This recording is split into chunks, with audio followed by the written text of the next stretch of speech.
오늘 우리가 산상설교 9번째 시간으로 보물이 있는 그곳에라는 제목으로 함께 말씀을 나누고자 하는데요. 오늘 우리가 함께 봉독한 마태복음 6장 19절부터 24절까지 있는 말씀은 우리가 살펴보았던 6장 앞부분에 대한 정리할 수 있는 그러한 본문의 말씀입니다. 따라서 오늘 본문은요, 우리가 개별적으로도 살펴볼 수 있지만 6장 전체의 흐름 속에서 함께 말씀을 좀 살펴보고자 하는데요. 오늘 우리가 함께 봉독한 이 말씀에는 크게 세 가지의 이야기가 담겨 있습니다. 첫째는 보물에 관한 이야기가 있고, 두 번째는 눈에 관한 이야기가 있고, 세 번째는 재물에 관한 이야기가 있습니다. 사실 이제 제가 세 가지다라고 말씀을 드렸지만 세 가지이기보다는 실상 이 세 가지의 이야기를 통해서 하나로 이야기하고 있는 것을 우리가 살펴볼 수 있는데요. 먼저 보물에 관한 이야기를 이렇게 시작합니다. 19절 상반절에 보면 너희를 위하여 보물을 땅에 쌓아두지 말라라고 그렇게 성경은 말씀합니다. 또 예수님께서는 이어서 20절 상반절에서도 오직 너희를 위하여 보물을 하늘에 쌓아두라라고 그렇게 말씀하시죠. 오늘 성경에 보면 먼저 보물에 대하여 보물을 땅에 쌓아두는 것과 보물을 하늘에 쌓아두는 것을 대조하여서 설명하고 있습니다. 여러분들, 보물을 땅에 쌓아둔다라는 것을 여러분들은 어떻게 이해하고 생각해 오셨습니까? 내가 가지고 있는 물질, 재물, 돈을 세상에 저축하는 것, 또는 내 만족을 위하여 쓰는 것, 이것을 우리는 보물을 땅에 쌓아두는 것이다 라고 여겼습니다. 그렇다면 보물을 하늘에 쌓아두는 것을 무엇이라고 생각하셨습니까? 내가 헌금을 많이 해두면 훗날 천국에 그 헌금이 잘 쌓여 있을 것이다 라고 생각도 하고요.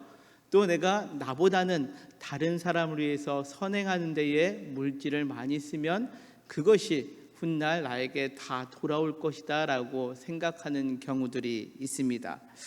그렇게 생각하는 이유가 사실 24절에 나와 있는 재물이라는 단어 때문에 우리가 오늘 19절부터 나와 있는 이 보물이라는 단어를 물질, 재물과 연결시켜서 내가 이 땅에서 재물을 어떻게 쓰느냐에 따라서 그 재물을, 보물을 땅에 쌓아두느냐 하늘에 쌓아두냐라고 여겨졌다라는 거죠. 그런데 우리가 성경을 보면 이 19절 이하에 나와 있는 보물과 또 24절에 나와 있는 재물은 같은 것이 아닙니다. 우리가 보면은 보물이나 재물이나 그것이 그것 아니겠습니까? 라고 이야기하는데 우리가 성경을 헬라어 언어로 보면 다릅니다. 어떻게 다르냐? 보물은 헬라어로 데사우로스라는 단어를 쓰고요, 재물은 헬라어로 맘모나스라는 단어를 쓰고 있습니다. 엄연히 다릅니다. 이 재물 헬라어 맘모나스는 이따가 24절 때 다시 한번 살펴볼 터인데요, 이 보물이라고 이야기하는 데사우로스라는 단어는 어떠한 의미를 가지고 있느냐? 가치 있는, 소중한, 이러한 의미가 있습니다. 따라서 이것은 단지 재물, 물질에 국한되는 것이 아니라 그 의미가 대단히 폭이 넓다라는 거죠. 물론 어떤 분들은 물질, 재물, 돈이 가장 중요하다라고 생각하기에 그분에게는 보물은 돈이 될 수 있습니다. 그리고 또 우리가 생각할 때 보물 그러면은 보물섬, 보물지도, 이렇게 항상 궤에 큰 금은보화가 있는 것을 생각하기 때문에 그렇게 생각할 수도 있지만, 그러나 이 보물은 내가 삶을 살아가면서 어디에 가치를 두느냐에 따라서 그 보물은 다르다라는 겁니다. 그렇게 어떤 이들은 물질이 보물이 될 수도 있지만 또 어떤 사람은 물질보다는 사람이 그 사람에게 보물이 될 수도 있고요, 또 어떤 사람은 자기가 가지고 있는 뭔가 학식, 또 그 자기가 이루어 놓은 업적들이 자신의 보물로 여겨지는 경우들이 있습니다. 그렇다면 오늘 우리가 이 6장에 있는 내용을 전체 안에서 살펴본다라고 말씀을 드렸죠. 그렇다면 예수님께서 이 6장 19절 이하에 나오는 보물은 우리에게 무엇을 지칭하고 있을까요?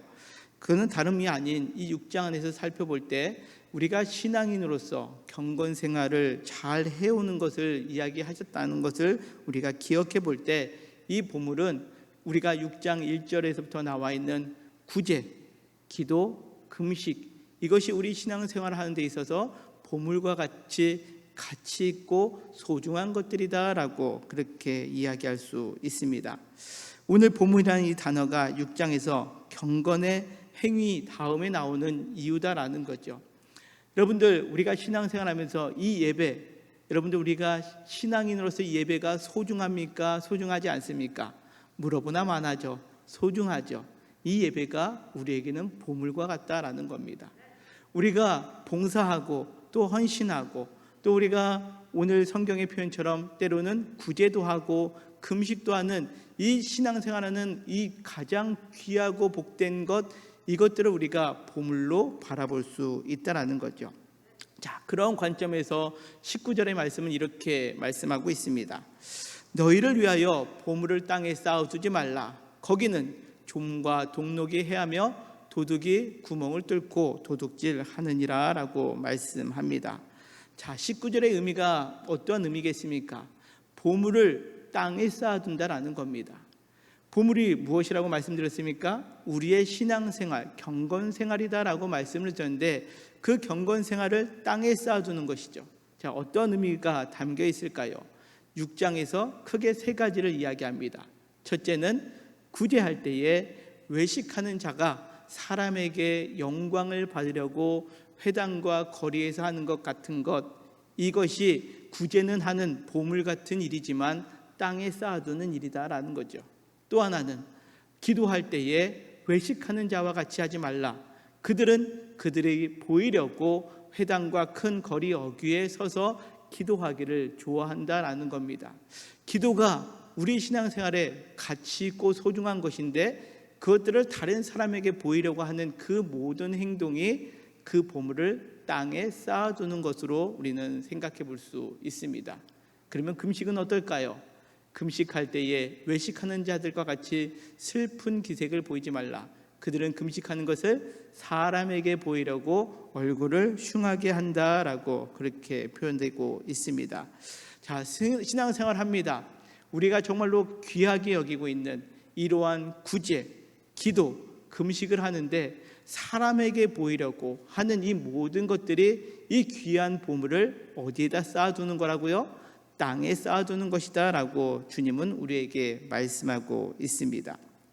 이처럼 사람에게 보이려고 하는 행위는 귀한 보물을 땅에 쌓아두는 것인데요, 이 보물을 땅에 쌓아두지 말라는 이유는 왜 그럴까요? 그들이 이미 상을 받았기 때문에 그렇다라는 겁니다. 사람으로부터 인정받고 때로는 내 스스로 그런 행동을 인정받았다는 것에 만족스럽고 내 스스로 자족할 때에 이것은 이미 우리가 상을 받은 것과 같다라고 그렇게 이야기할 수 있습니다. 제가 목사를 처음 시작할 때요, 장례가 있었습니다. 장례를 진행하는데 비가 억수같이 쏟아졌습니다. 담임 목사님도 안 계셨고요. 그래서 그 비를 옴빵 맞으며 이제 장례를 집례했습니다. 그러고 났더니 그 상주들이 너무나 고마워하는 겁니다. 그러면서 하시는 말이, 목사님, 이 은혜는 평생 잊지 않겠습니다 라고 그렇게 이야기를 하시는 거예요. 저는 정말 평생 잊지 않을 줄 알았습니다. 근데 아니더라고요. 시간이 지나면 다 잊어집니다. 근데 저도 어느 순간 보니까 제가 그런 것들을 사람들이 나를 좋게 생각하는 것, 이런 것들 때문에 그런 일들을 감당하는 것이 얼마나 이게 허무한지 그때 깨달은 적이 있습니다. 어떻습니까? 우리가 이 땅에서 사람들과의 관계 속에서 우리가 행하는 그 모든 것들이 실상은 이미 상을 받은 거고 그걸로 잠시 잠깐 끝난 것이다 라고 주님은 말씀하고 계시다라는 겁니다. 그러게 주님께서는 오늘 20절에 이렇게 말씀합니다. 오직 너희를 위하여 보물을 하늘에 쌓아두라. 거기는 좀이나 동록이 해하지 못하며 도둑이 구멍을 뚫지도 못하고 도둑질도 못하느니라, 이렇게 말씀하고 있습니다. 우리가 신앙생활하면서 정말로 가치 있고 소중하게 여기는 이 모든 것들을 어디다 쌓아두라고요? 하늘에다 쌓아두는 겁니다. 그 하늘에다 쌓아두는 것을 우리가 다시 한번 6장 전체를 통해서 살펴보면 6장 3절에 구제할 때는 오른손이 행하는 것을 왼손이 모르게 은밀하게 행하라는 겁니다. 또 기도할 때는요, 내 골방으로 들어가 내 문을 닫고 은밀한 중에 계신 내 하나님께 기도할 것을 우리에게 말씀하고 계십니다. 금식할 때는요, 머리에 기름을 바르고 성령 안에서 얼굴에 씻고 하나님의 사람으로서 삶을 살아갈 것을 우리에게 명하고 계시다라는 겁니다. 그리고 이것이 마태복음 안에서 무엇이라고 말씀하고 있습니까? 이와 같이 우리가 하늘에 쌓은 자들에게는 하나님께서는 은밀한 중에 계신 아버지께서 갚아주시고 하늘 아버지께서 하늘에 계신 아버지께 상을 받게 될 것이다 라고 그렇게 성경은 말씀하고 있습니다. 오늘 말씀 속에서 우리의 신앙생활을 한번 점검해 보았으면 좋겠습니다. 여러분들의 신앙생활, 예배, 기도, 또한 구제, 여러 가지 헌신, 이 모든 것들을 지금 하늘에 쌓고 계십니까? 땅에 쌓고 계십니까? 바라옵기는 우리 영통교회 모든 성도님들은 우리의 이와 같은 가치 있고 아름다운 신앙의 모든 경건생활 보물들을 하늘에 쌓을 수 있는 저와 우리 모두가 되기를 간절히 소망합니다. 그렇다면 이 보물을 우리가 하늘에 쌓을 때에 그것은 어떠한 상으로 이어지게 될까요? 21절은 이렇게 성경은 말씀합니다. 내 보물이 있는 그곳에는 내 마음도 있느니라 라고 주님은 말씀합니다. 이것이 상인 겁니다. 자, 여러분들, 우리의 보물을 어디에다 쌓으라고요? 하늘에 쌓으라고 말씀하셨습니다. 하늘은 성경에서 무엇을 의미합니까? 하나님이 계신 곳입니다. 하나님이 계신 곳은 하나님 나라입니다. 자, 우리의 보물, 우리의 경건생활, 이 모든 것들을 하늘에 쌓아둔다라는 것은 그곳에 우리의 마음이 있고 그 자리에 주님이 함께하는 자리가 될 때에 이것이 우리가 진정으로 신앙생활하는 궁극적인 이유가 된다라는 겁니다. 오늘 우리가 이 하나님이 계신 곳에 하나님 나라 천국이 되는 그 은혜를 경험할 수 있는 저와 우리 모두가 되기를 간절히 소망합니다. 자, 다시 말하면 우리의 마음속에 이와 같이 우리의 경건 생활을 하늘에 쌓아둘 때에 우리는 하나님 나라를 경험할 수 있다라는 거죠. 이것을 5장 20절에 있는 말씀과 연결해서 다시 한번 살펴보면 이렇습니다. 내가 너희에게 이르노니 너희 의가 서기관과 바리새인보다 더 낫지 못하면 결코 천국에 들어가지 못하리라 말씀합니다. 자, 조금 전에 말씀드린 것처럼 그 경건생활 같은 보물들을 땅에 쌓은 사람들이 대부분 누구입니까? 외식하는 자였습니다. 외식하는 자는 대부분 서기관과 바리새인들을 지칭하고 있지 않습니까? 그들은 하나님 나라를 경험하지 못합니다. 하지만 그들보다 더 나은 의, 즉 우리의 구제가 아무도 모르게 또 주님 나도 모르는 사이에 행할 수 있는 그 구제, 기도가 골방에 들어가서 하는 기도, 또 우리가 금식이 한 기름을 바르며 성령 안에서 행하는 그 모든 일들을 행하며 나아갈 때에 그곳에 하나님 나라가 임하게 되고 그때에 우리가 천국을 경험하는 삶이 된다라는 사실입니다. 자, 여러분들은 신앙생활하면서 이 천국을 경험하고 계십니까?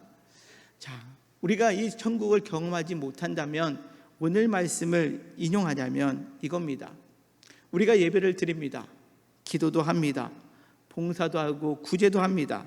하지만 그 마음속에 하나님 나라를 경험하지 못하고 마음의 기쁨도 없고 때때로는 이걸 내가 해야 돼라는 그런 투덜거림, 불만과 불평이 있고 내 안에 하나님 나라가 없는 이유는 우리가 예배는 드리고 기도 생활하고 우리가 구제는 하지만 그것이 나도 모르는 사이에 하늘에 쌓고 있는 것이 아니라 땅에 쌓고 있는 것임을 우리는 인지해야 된다라는 겁니다.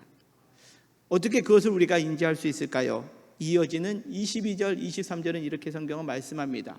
눈은 몸의 등불이니 그러므로 내 눈이 성하면 온몸이 밝을 것이요 눈이 나쁘면 온몸이 어두울 것이니 그러므로 내게 있는 빛이 어두우면 그 어둠이 얼마나 더하겠느냐라고 말씀합니다. 자, 이어지는 22절, 23절에서는 또 대조되는 것이 있습니다. 눈이 성하면 온몸이 밝을 것과 눈이 나쁘면 온몸이 어두워질 것이다 라고 그렇게 성경은 예수님께서는 대조하여서 말씀하고 있습니다. 먼저 눈은 몸의 등불이다라고 이야기를 하죠. 여기서 우리는 몸에 관해서 다시 한번 좀 살펴볼 필요가 있는데요. 이 몸이라는 단어는 헬라어로 소마라는 단어를 씁니다. 우리는 몸, 육체 이렇게 생각할 때에 영적인 것과 좀 다른, 좀 하찮은 것을 우리가 육체적으로라고 하는 것은 내 마음대로 내 뜻대로 살아가는 것처럼 느껴지는데, 그러나 그렇게 쓰는 단어는 사륵스라는 단어고요. 오늘 성경에서 나와 있는 몸의 등불이다라고 이야기할 때 몸은 소마라는 단어입니다.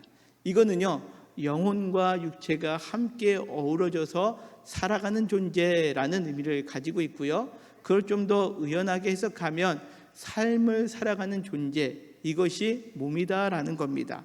다시금 이야기하자면 우리가 눈은 몸의 등불이니라는 것은 우리가 무엇을 보느냐에 따라서 우리의 삶이 빛이 날 수도 있고, 우리가 그것을 보지 못하면 우리의 삶은 어두운 가운데 거할 수밖에 없다라는 것을 의미한다라는 거죠. 자, 여러분들, 우리가 이렇게 신앙생활을 열심히 하고 있는데 기쁨을 얻지 못하고 우리가 하나님 나라를 경험하지 못하는 그것을 볼 수 있는 눈에 있을 때에 우리의 삶이 밝아질 수 있다는 것을 의미합니다. 내가 열심히 신앙생활 합니다. 근데 나는 열심히 신앙생활 하는데 내가 땅에 쌓고 있습니다. 근데 그거를 보지 못해요. 그러면 그의 삶은 어두운 길을 걸어가고 있다는 겁니다. 그런데 내가 신앙생활 하면서 그것을 하늘에 쌓고 있는 것을 보게 되면 그때마다 우리는 그것을 통해서 우리의 삶이 밝아지게 된다라는 것을 의미하고 있습니다. 우리가 지금 신앙생활 하고 있는 것을 어디에 쌓고 있는지를 볼 수 있는 그 눈이 밝을 때에, 온전히 성했을 때 우리는 밝은 빛을 향하여 나아갈 수 있다라는 거죠. 때로는 내가 하늘에 쌓고 있다라고 생각했는데 내 눈으로 어느 순간 내 자신을 성찰하고 보았을 때에 내가 나도 모르는 사이에 육체를 위하여 땅에 쌓고 있는 모습을 발견한다면 그것도 내 눈이 밝은 상태가 되는 거거든요. 그럴 때 어떻게 하겠습니까? 내버려 두겠습니까? 그렇지 않다라는 거죠. 얼른 내가 쌓고 있는 것들을 땅이 아니라 하늘로 옮길 수 있는 결단을 할 수 있는 이유는 바로 우리의 눈이 그것을 볼 수 있느냐 보지 못하느냐에 달려 있다라는 겁니다. 그러기에 오늘 성경은 말씀합니다. 우리의 눈이 성하면 밝은 길을 가게 된다라는 거죠. 하늘에 쌓던, 우리가 혹 때로는 나도 모르는 사이에 땅에 쌓았을 때에 그것을 옮길 수 있는 눈을 갖는 것, 이것이 주님께서 우리에게 원하시는 길이다라는 겁니다. 자, 그렇다면 우리가 이 밝은 눈을 어떻게 얻을 수 있을까요? 시편 119편 105절에 있는 말씀을 보면 주의 말씀은 내 발의 등이요 내 길의 빛이다라고 그렇게 말씀하고 있습니다. 우리가 시력 검사할 때 시력 검사판을 보면서 내 시력을 점검하듯이 지금 내 눈이 성한지 내 눈이 어두워 있는지를 어떻게 알 수 있을까요? 하나님 말씀을 보면서 우리는 내 눈의 시력을 점검해 볼 수 있어야 된다라는 겁니다. 말씀을 볼 때마다 그 말씀이 내 삶 가운데 길이 되고 등이 되고 있다면 여러분들의 눈은 성한 상태로 여러분들의 신앙생활을 하늘에 쌓을 수 있는 기회가 있지만, 그러나 우리가 하나님의 말씀을 보면서도 그것이 여전히 내가 세상 속에 허우적거리는 삶을 살아가고 있다면 우리의 시선은, 우리의 눈은 여전히 어두워서 그 눈이 나빠서 우리가 지금 어디에 쌓고 있는지를 보지 못한다라는 사실입니다. 오늘 이 말씀을 들으면서 여러분들 오늘 말씀 속에서 나의 눈 상태는 어떠한지 한번 스스로 점검해 볼 수 있는 오늘 이 예배의 자리가 되었으면 좋겠습니다. 여러분들의 신앙생활, 즉 보물을 잘 쌓고 있는지 제대로 볼 수 있는 여러분들은 성한 눈을 가지고 계십니까? 아니면 열심히는 하고 있지만 땅에 쌓여져 가고 있는지 하늘에 쌓여져 가고 있는지 분간하지 못하는 그러한 나쁜 눈을 가지고 계십니까? 어쩌면 내 삶에 보물이 전혀 없음에도 불구하고 그것을 바라보지도 못하는, 그것을 인지하지도 못하는 그러한 눈을 가지며 혹시 이 자리에 앉아 계십니까? 오늘 말씀 속에서 우리의 신앙생활을 점검할 수 있는 이 영적인 눈이 모두에게 열리기를 주님의 이름으로 간절히 축원합니다.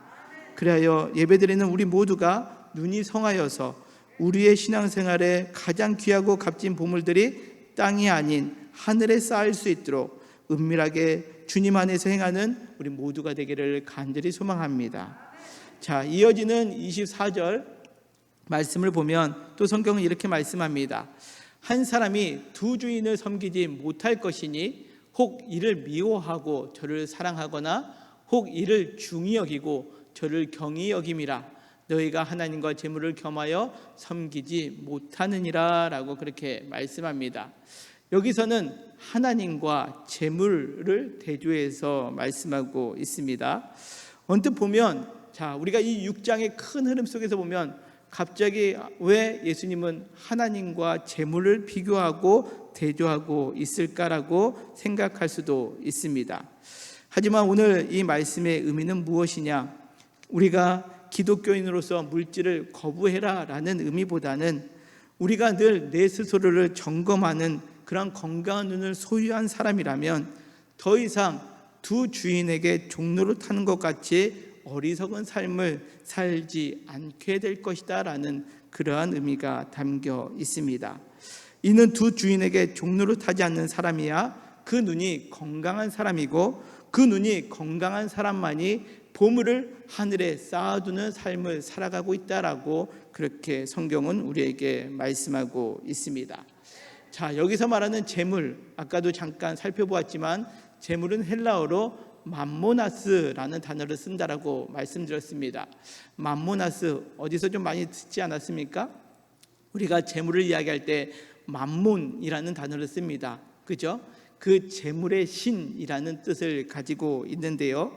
이 맘모나스라는 것은요, 재물이라는 뜻도 되지만 재물의 신 또한 부의 신이라는 뜻을 가지고 있기도 합니다. 때로는 이것이 재물의 신뿐만 아니라 재물이 우리 삶 가운데 그 재물을 탐하는 탐욕, 탐심 이런 것들을 우리 속에 가두어질 때 우리는 하나님과 또 그 탐심 사이에서 우리는 그것을 우왕좌왕할 수밖에 없는 그런 모습을 지닌다라는 거죠. 자, 대표적인 모습이 마태복음 23장 25절에 나와 있습니다.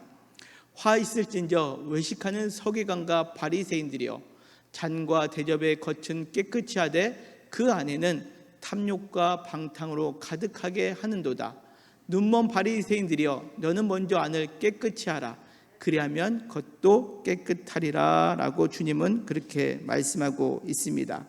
겉으로는 신앙인 것처럼 그렇게 보여지지만 그 안에는 탐심과 탐욕과 방탕이 가득 차 있는 삶을 살아갈 수 있는 것, 이것이 지금 예수님께서 말씀하고 있는 서기관과 바리새인들의 신앙의 모습이 될 수 있고, 이것이 두 주인을 섬기는 모습 가운데 있다면 그것이 우리의 모습이 될 수 있다라는 것을 예수님께서는 말씀하고 계십니다. 그러기에 두 주인을 섬긴다라는 것은 무엇입니까? 우리는 하나님의 자녀입니다. 그렇죠? 하나님의 자녀라면 하나님께서 항상 우리 안에서 말씀하여 주시고 우리는 그것을 따라가면 됩니다. 그런데 우리는 삶을 그렇게 살아가고 있나요? 그렇지 않습니다. 우리가 무언가 결정하고 또 무언가 행하려 할 때에 우리 안에 하나님이 주시는 마음도 있을 뿐만 아니라 또 한편에서는 우리의 마음 가운데 세상이 주는 유혹이 있습니다. 탐심의 마음이 있습니다. 그렇죠? 그럴 때 여러분들은 어느 것을 선택하려고 하십니까? 우리가 하나님의 자녀이지만 하나님의 길을 묵묵히 걸어가는 길을 선택하고 계십니까? 아니면 세상 속의 삶을 살아가고 있기에 그냥 하나님의 자녀이지만 이 세상의 만족함을 선택하면서 살려고 여러분들 그러한 모습으로 삶을 살아가고 계십니까? 오늘 이 갈등을 겪고 있다라면 오늘 말씀처럼 몸에 등불인 우리의 그 눈을 가진 사람이 될 때에 이것을 볼 줄 알 때에 우리는 그 유혹에서 벗어나는 삶을 살아갈 수 있게 된다라는 겁니다. 열왕기상 18장에 보면 갈멜산 사건이 나옵니다. 몇 주 전에도 제가 이 갈멜산 사건에 대해서 말씀을 잠깐 드린 적이 있는데요. 이 갈멜산 사건은 바알과 아세라를 섬기는 850명의 그 선지자들과 또 하나님의 선지자인 엘리야 한 사람이 영적으로 대결하는 장소가, 그리고 또 그 사건이 기록된 것이 열왕기상 18장입니다. 이 사건을 통해서 이스라엘 사람들이 그곳에 모두가 참여합니다. 그때에 엘리야가 그 이스라엘 백성들을 향하여 하는 이야기가 21절에 이렇게 기록하고 있습니다. 엘리야가 모든 백성에게 가까이 나아가 이르되 너희가 어느 때까지 둘 사이에서 머뭇머뭇하려느냐. 여호와가 만일 하나님이면 그를 따르고 바알이 만일 하나님이면 그를 따를지니라 하니 백성이 말 한마디도 대답하지 아니하는지라 라고 그렇게 말씀합니다. 자, 이스라엘 백성들 가나안 땅에 정착하니까 그 땅에 있는 풍요 속에서 그 풍요를 가져다주는 바알과 아세라를 따르는 것이 더 좋을 것처럼 보여졌습니다.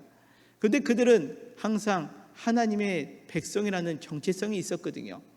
그들은 광야에서부터 너희는 하나님의 백성이고 하나님이 너희의 하나님이다 라고 늘 들었기 때문에 그들은 지금 이 자리에서 하나님을 선택할지 바알과 아세라를 선택할지 머뭇거리고 있었다라고 그렇게 성경은 기록하고 있습니다.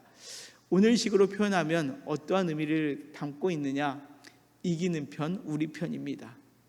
내가 하나님 편에서 하나님께서 주시는 힘으로 그것을 극복하며 이겨나가는 삶이 아니라 잠자코 보고 있다가 머뭇거리고 있다가 바알이 더 좋은 것 같으면 그 풍요를 따라가는 거고, 하나님이 이길 것 같으면 하나님께로 우리가 그 마음을 두고자 하는 그 모습이 오늘 이스라엘 사람들이 둘 사이에서 머뭇머뭇하고 있다라고 그렇게 표현되고 있습니다.